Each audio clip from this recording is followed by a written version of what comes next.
Hi, I'm Dave Jaskiewicz, kayak fisherman, tournament angler.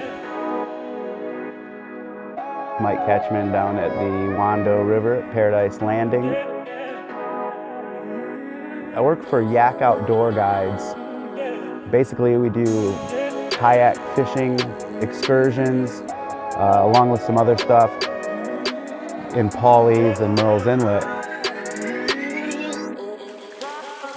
Yeah, and even online tournaments like the new Old School October, where it's supporting the release over 20 for the trout that iStrike is so heavily involved in and passionate about.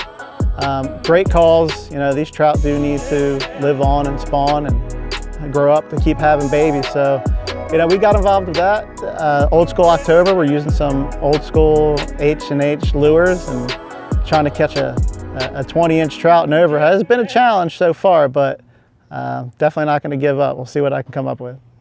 So any chance I can get to get away, even if it's for an hour, I follow my passion.